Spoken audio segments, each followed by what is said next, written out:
In our previous lectures, we talked about the history of the environmental movement, what law is, and the source of environmental law. And particularly, we're focusing on congressional passed statutes, federal statutes, and we talked about the prevailing themes that seem to exist with all these different statutes, all these different laws, and all these different environmental issues, and how they're applied. And now I want to get into these actual statutes, what they are, and we'll talk about the Clean Air Act today, or in these lectures. And this is a fairly long set of lectures, and I apologize, it's going to go for a while, but I want to go through it as quickly as I can. But I'll try to be as thorough as I can as well. But it'll be focusing on air pollution. And that's what the Clean Air Act was designed to address. So we'll talk specifically about the U.S. Clean Air Act and national pollution problems, and then we'll get into global air pollution. We'll venture away from national statutes, and we'll talk about an international problem associated with the ozone hole and climate change, and we'll talk a little bit about those. It seems like an appropriate place to bring these up, these international agreements. So just to give you a background here on how bad things used to be, this is an image of New York City in 1966. Here's another one. This is all pollution. This isn't fog. This is downright air pollution. Look at this one. This is the middle of the day in Pittsburgh in 1944. Can you imagine living in this? This is haze caused by factories and by automobiles. These people are breathing carbon monoxide. They're breathing sulfur dioxide. They're breathing all sorts of particulate matter. There's mercury probably in this fallout as well, and all sorts of other types of chemicals. Ozone probably, nitric oxides, and who knows what else. Quite the public health crisis. Here's another example in 1948 from Donora, Pennsylvania, when 7,000 people, roughly half the population, became sick, and 20 people eventually died from the smog from a smelter. There was an inversion. That's where cold air gets trapped underneath warm air against usually there's some mountains or hills that help in the wintertime trap this cold air, and it traps the pollution in that inversion. And 50 more people later died after the 20 because of related health concerns. And this was emissions from a zinc plant, a zinc smelter. And you can see some of the images of the people back then. I mean, these are the things we don't deal with anymore. And people get, sometimes you hear politicians and so forth say the laws are too strict, and they restrict business, and they restrict companies, and we need to loosen all these environmental laws to allow industry to function in a more free manner to improve the economy. Well, do we not? We just can't forget the reason why we have these environmental statutes is because of this type of crap, these problems that used to be commonplace in our country. These problems don't exist. I'll bet some of you have probably been to Manhattan within the last couple of years. If it wasn't raining or cloudy, it probably looked pretty nice. Let me see if I have I don't know, I don't have a modern photo here of Manhattan, but it doesn't look like this anymore. That's my point.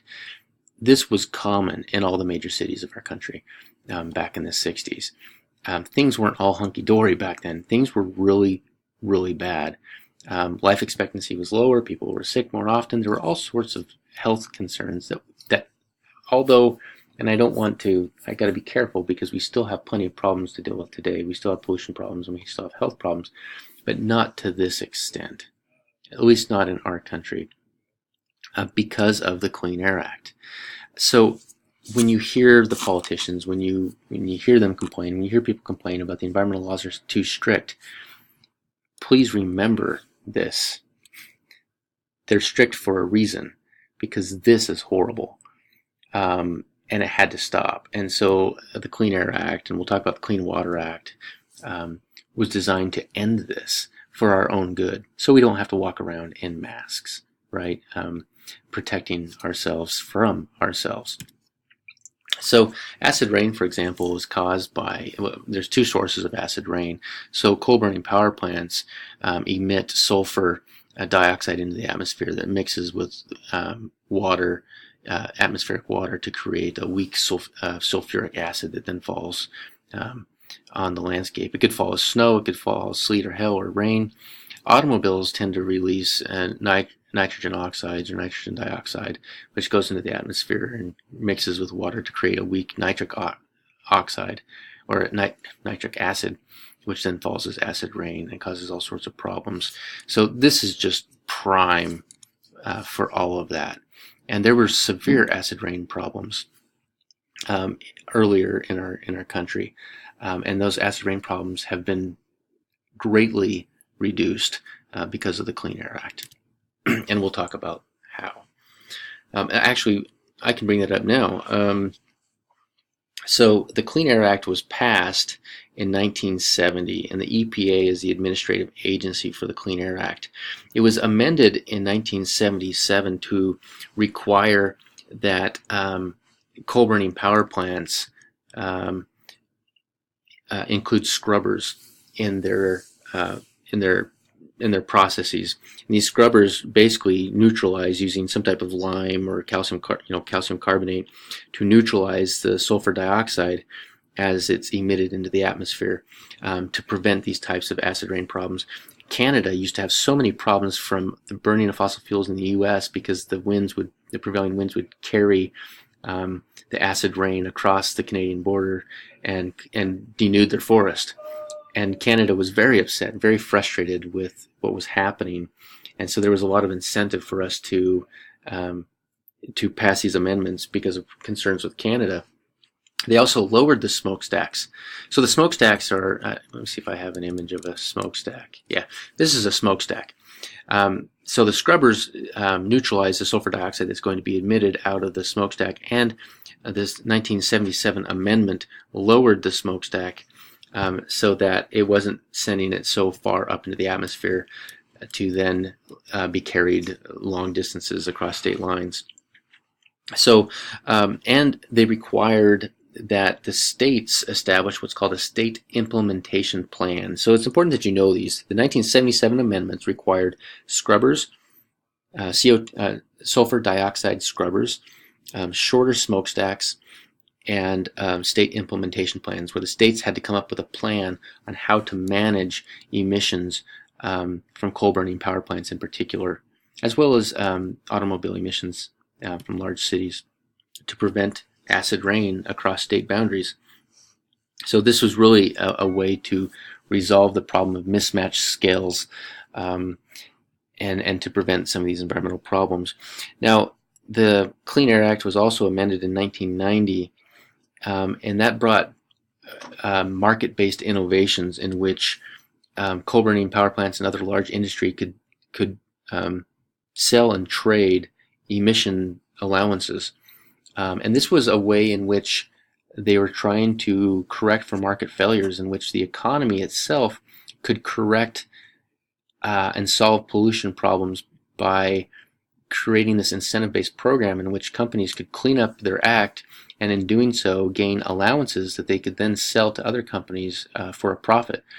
And it seems to have worked really well in managing acid rain problems and reducing acid rain in regards to sulfur dioxide. So really, the 1977 and 1990 amendments dealt with mismatched scales and to address the sulfur dioxide acid rain problem, and it did really well with that. But acid rain was so bad, and it's still a problem in a lot of areas, particularly Pennsylvania, to the point that even today in headwater streams they'll dump large piles of lime, or basically this is calcium carbonate, which increases the buffering capacity of a water body to a change in pH. It allows it to buffer from acid rain, because acid rain is still a problem, but nothing like it was back in the 60s and 70s. But it's still a problem. Forests are growing back, waterways are much better, but in some places they have to take extreme efforts to buffer the landscape from acid rain, which is just too bad. Oh, this is West Virginia, but parts of Pennsylvania, they do the same thing. One of the problems too that existed, and I'm going to bring this up and then I'm going to move away from it and then come back, is the combustion of lead in our gasoline. So you've probably purchased gasoline within the last week or so. You've noticed that it at the pump it says unleaded. Well, back in the pre-1980s, it used to be leaded gasoline because it was a stabilizer in the gas and helped it burn more efficiently. But we were, in burning the gasoline with lead in it, we were volatilizing lead and putting it into the atmosphere, and then lead would precipitate out of the atmosphere, and it was catastrophic, the problems that it was causing. We all know how damaging and devastating lead can be in the environment, and we were putting it there at high levels through the burning of gasoline, and we'll talk a little bit about how that ended and how lead was taken out. And it was a controversy. There was a court case, and they thought, the lead industry thought that this was going to be the end of them and that this was a violation of their rights and blah, blah, blah, blah, blah. And basically the courts said, no, it's a violation of the public trust. You're hurting the public trust. Your lead in the atmosphere is causing all sorts of problems. We have to get rid of this.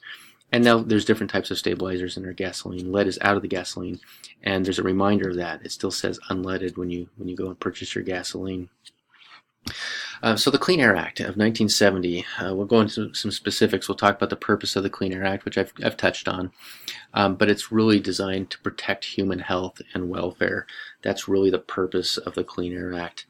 And then there's some questions that the Clean Air Act attempts to address. What to regulate? So what is the problem, right? What chemicals are the ones that are causing problems? Here's a picture of Manhattan. You can see this is fairly common on a summer, sunny summer day. It doesn't have that dark, nasty haze that it used to back in the 60s. But the big question is what to regulate. What is it we're regulating? How much of it to regulate? Because our existence, we have automobiles, we have factories, we have all these things. There will be pollution emitted into the atmosphere. It just has to be. Some of it has to be permissible. Well, how much is permissible? Where to regulate? Are some areas worse than others? Should there be a different focus, one versus another? And how to regulate? How do we enforce these laws? So there's this idea of cooperative federalism. This is cooperation between the federal standards and the states. And this is part of Articles 4 through 6 of the Constitution that establishes the relationship between the states and the federal government. This is federalism, but cooperative federalism is exactly that. And in regards to the Clean Air Act, it's how the states cooperate with the federal government in enforcing the Clean Air Act, and we'll get into that. Okay, I talked about the Clean Air Amendments. I kind of jumped ahead of myself, but just to recap real quickly, the 1977 amendments included sulfur dioxide scrubbers, shorter smokestacks, and the state implementation plans, and I won't describe those again because I already did. And then the 1990 amendments were market-based innovations. You can, if you run into an EPA employee, you can thank them because our air is cleaner and our lives are enriched and are better because of these amendments and because of the Clean Air Act. Honestly, everybody has benefited from these statutes or these amendments to the statute. And then the Clean Air Act of 1970, I'm going to break it down into these categories. This statute is very complicated. You can go online and look this up. It's 400 plus pages long. It takes a legal degree to understand it. So I'm going to follow the book's suggestions to break it down into these categories, and we'll talk about each of these categories. The first is what's called the National Ambient Air Quality Standards, and then new performance standards. So standards set for new factories that are coming online. Trading allowances. This is a market-based incentive to allow industry to regulate itself through marketplace incentives. Interstate pollution. That's basically mismatched scales, how to solve that problem. So I'm running out of time. I'm going to stop it right here and I'll pick it up right there.